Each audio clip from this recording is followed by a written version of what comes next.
Bonjour. Alors dans ce tuto, je vais essayer de vous montrer comment faire un lithophane sur un modèle 3D courbe.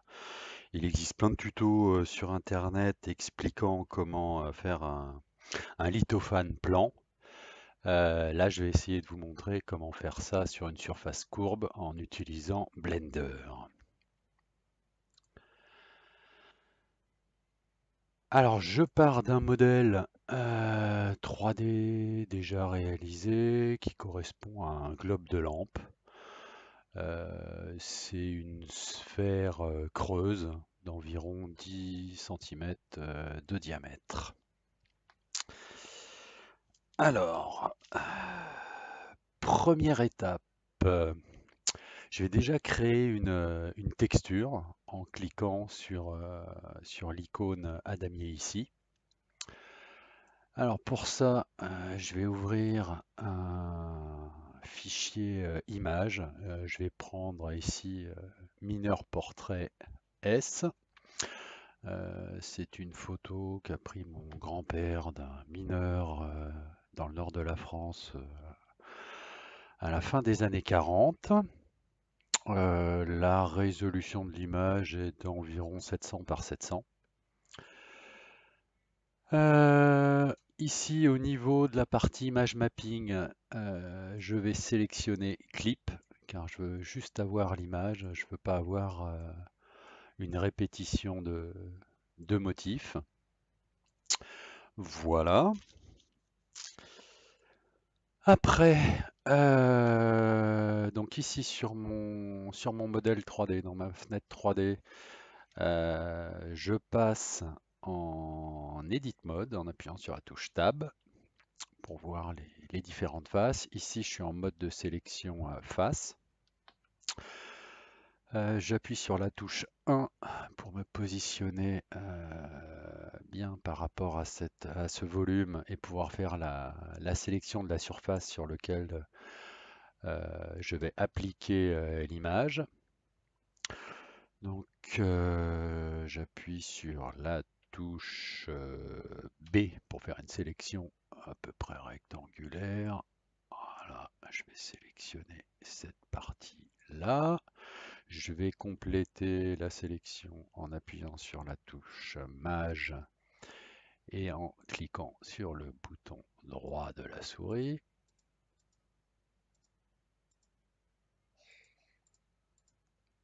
Voilà, j'ai la sélection de la surface sur laquelle je vais appliquer l'image.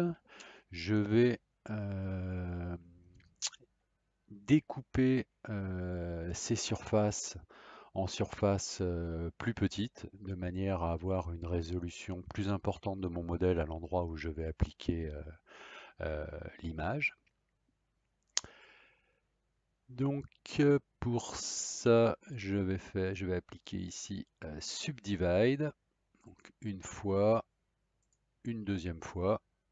Voilà, je pense que j'aurai la résolution suffisante, en sachant qu'il ne faut pas trop non plus augmenter le nombre de faces, ça risque de générer derrière un modèle trop lourd, un fichier trop grand qui fait plusieurs centaines de mégas.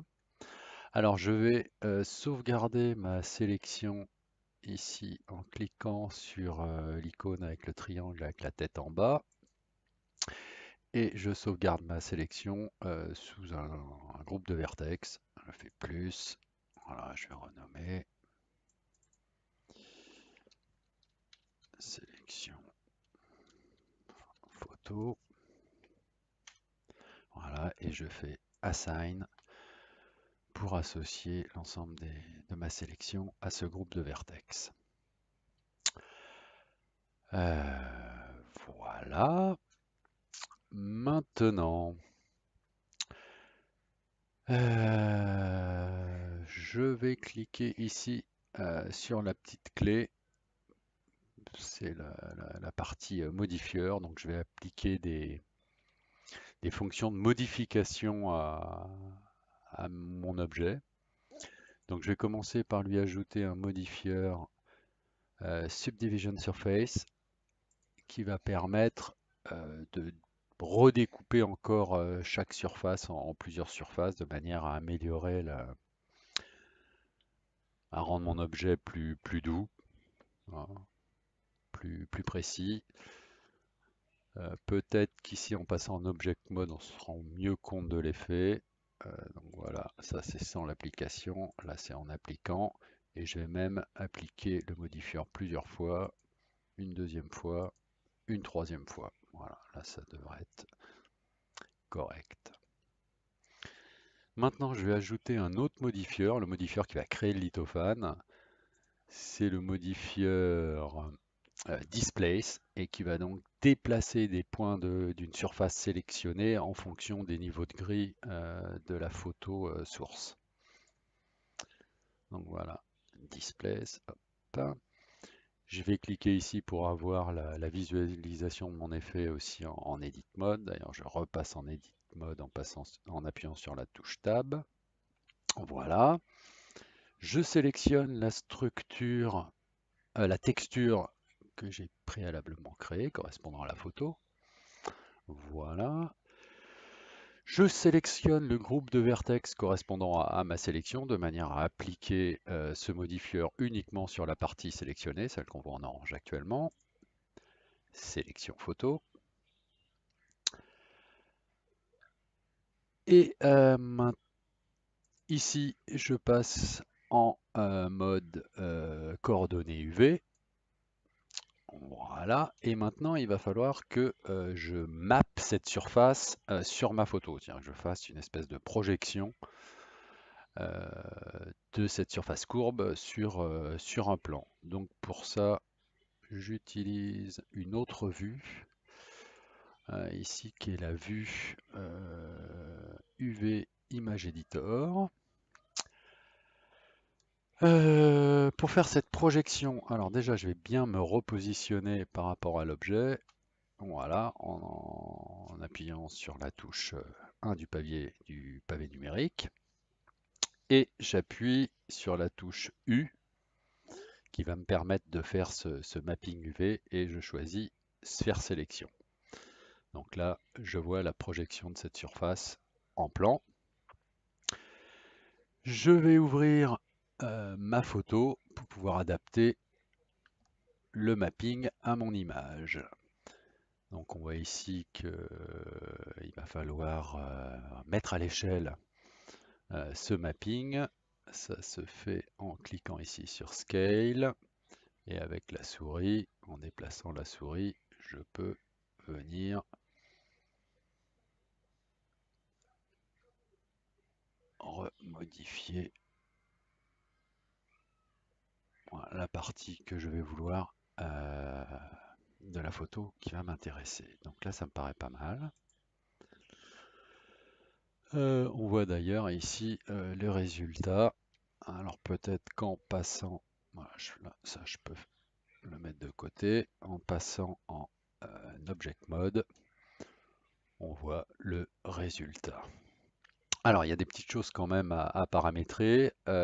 Ici, le niveau moyen de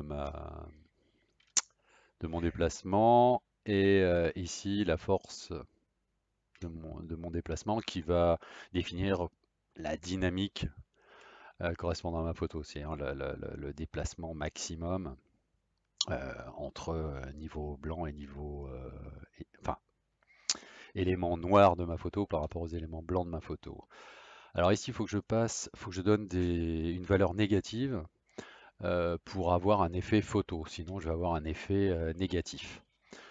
Ce que je veux, c'est que les éléments blancs de ma photo correspondent à une surface plus fine de mon objet et les éléments plus foncés correspondent à un élément plus épais.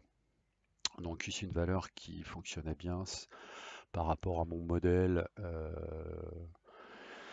Le globe doit avoir une épaisseur à peu près de 2 mm. Donc ici une bonne valeur c'était moins 1,5. Voilà. Et donc voilà, là on voit le modèle résultant. On pourrait gagner un petit peu en définition. Je ne sais pas si c'est très utile par rapport à la résolution de l'imprimante. Mais voilà, en augmentant ici le nombre de passes du premier modifieur Subsurf, voilà, si je lui rajoute un élément, voilà, on gagne un peu en définition. J'espère que la taille du modèle STL généré sera pas trop gros. On va voir ça. Ben, c'est terminé. Il ne reste plus qu'à faire un export en STL du fichier. STL, voilà, tuto.stl, export.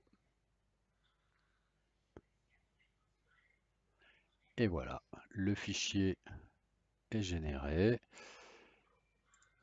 C'est un fichier qui fait combien? 51 mégas. Bon, ça reste acceptable. Voilà. Et ben le tuto est terminé. Il n'y a plus qu'à lancer l'impression sur l'imprimante 3D.